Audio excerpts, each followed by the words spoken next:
I'll work with President Trump when he's doing things that are good for Florida and America. And when I disagree, I have the courage to say so. Everyone knows my husband, Ron DeSantis, is endorsed by President Trump, but he's also an amazing dad. Ron loves playing with the kids. Build the wall. He reads stories. Then Mr. Trump said, "You're fired." Two Republican candidates running statewide here in Florida, two very different attitudes towards President Trump. Which one will be more successful? We're live here in Tampa, Florida, where I'll be moderating the Florida governor's debate this evening at 8 p.m. But let's discuss. Congressman Gates, let me start with you. DeSantis, full embrace of Trump, running for governor, and then Governor Rick Scott running for Senate, saying that he'll stand up to him when he needs to. Which approach do you think is better?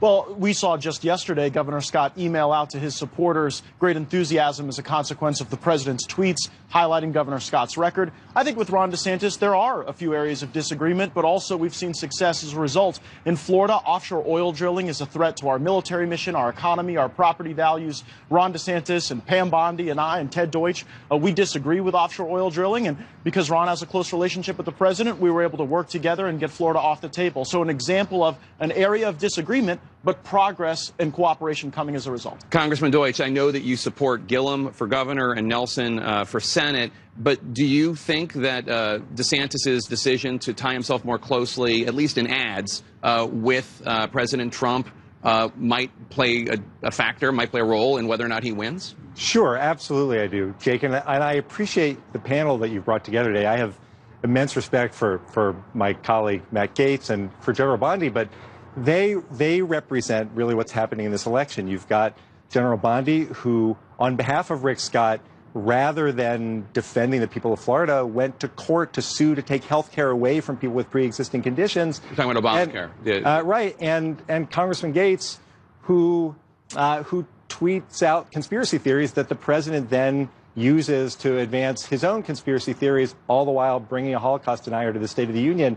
That's the Trump brand in Florida, and while I respect the service they provide, people understand it. They want someone who's actually going to stand up for them, for the people, and not for President Trump alone. I'll let you respond to that, but let's let Attorney General Bondi respond first. Thank you. As Chief Law Enforcement Officer and Legal Officer for the state of Florida, I firmly believe in covering pre-existing conditions. I've always said that, but we have to do it in a legal way, and Congress has to act. And that's why we filed this lawsuit. We all want pre-existing conditions covered.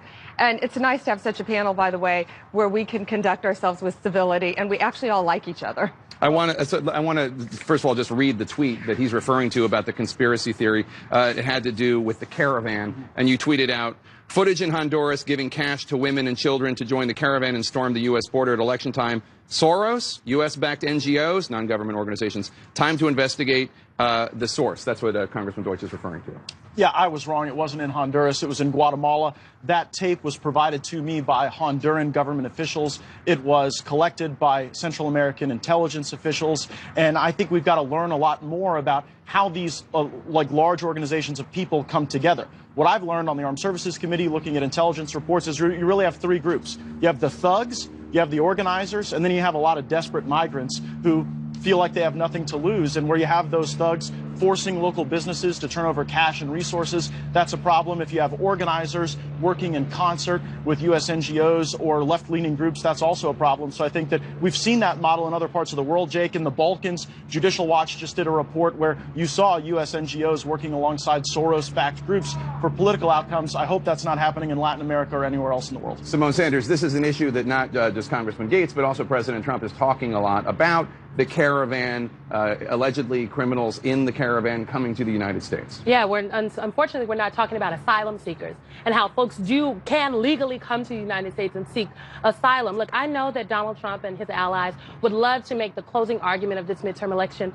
about fear-mongering, about the quote-unquote mob. But I'm so excited that Democratic candidates up and down the ticket all across the country and right here in Florida are talking about the issues. They're talking about the assault that the Republicans are making against health care. They're talking about the fact that, look, Democrats want to get to work for the people. They want to put together a tax plan that works for hard-working, middle-class folks and not just the 1%. So I do not think that this talking point, if you will, that the Republicans are trying to gin up across the country to scare folks into going to the polls is going to work. But is it good for hardworking middle-class folks if the caravan gets to the United States? Will you at least acknowledge that it's a win for the president if we're able to make those asylum determinations in Mexico, in Central America, and then we don't have that crisis visited on the American people? I don't think we should be fear-mongering. There's a real conversation we need to have about immigration in this country. Unfortunately, some folks, your tweet included, weren't having it. What, like Congressman Deutch? It's not always about wins for the president. It's about American leadership. And when the president of the United States is tough, you know when he's tough? He's tough when he's talking about people seeking asylum. He's tough when he's ripping kids away from their parents. You know when he's not tough? He's not tough standing up to Vladimir Putin on stage in Helsinki. He's weak when he talks about how much he loves Kim Jong-un. And just this week with Khashoggi, the president spent he spent 2 weeks now trying to give the Saudis some opportunity to come up with a story that he could support instead of standing up for human rights and American values. That we need to stop worrying about what the president claims are wins for him and start looking out for the American people and candidates who will stand for the people. That's what this election is. General Bondi, do you have any concern about how President Trump's been handling the Khashoggi crisis? I don't. And originally, I'm a career prosecutor. And originally, we didn't know anything. First of all, my heart breaks for his fiance, for his family, for all his constituents in the media. It's horrible what he did, what happened to him. Thank goodness that in Istanbul they had video, so now we will find out the truth. But President Trump is saying we have to find out what happened. They're denying it now, but now they're changing their story. It's evolving. So we all have no doubt that they played a part. Just to what level did they play a part? And as to the immigration, quickly, if I could, I'm a prosecutor, and all I'm seeing are kids overdosing from opioids, and they are coming. I never thought in any of our lifetimes we would see heroin in a pill form. That is coming in to our country from Mexico. I've been to Mexico. I brought the Mexican attorneys general right here to Tampa, to St. Pete. I brought them here twice to train them. We're working well together with Mexico. But to me, it's about drugs and the drugs influx into our country. Human trafficking. I met with human trafficking victims. The black market fentanyls coming in from China to Mexico, being mixed in pills and being sold on the streets here in Florida and throughout the country. So you mentioned the mob before and how President Trump is trying to talk about the mob. I want to show some images. This is Nancy Pelosi in Miami facing a mob and Mitch McConnell in Kentucky facing a mob. Look at this piece of Pelosi right here. You don't belong here, you communists. Get the out of here. Why did you leave the entire country? Ditch Mitch.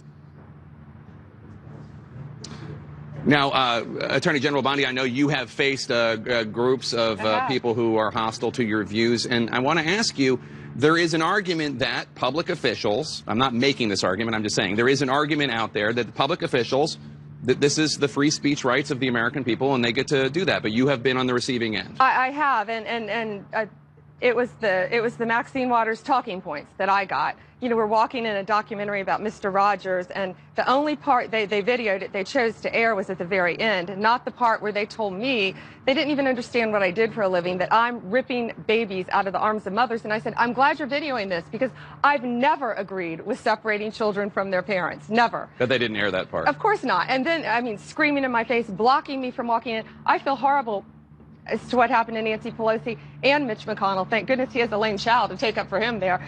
But it's tough, and it's awful when it's happening to anyone in this country. And it was more than disagreeing with me. It was blocking me, spitting me. What kept going through my mind was Tampa General Hospital's 5 minutes away, and when they punch me, how fast can I get there? Yeah, look, it's those images are terrible and they're frightening, and it's awful when it happens to anyone. It needs to be condemned. And here in Florida, Mayor Gillum has come forward and condemned any acts of violence like that.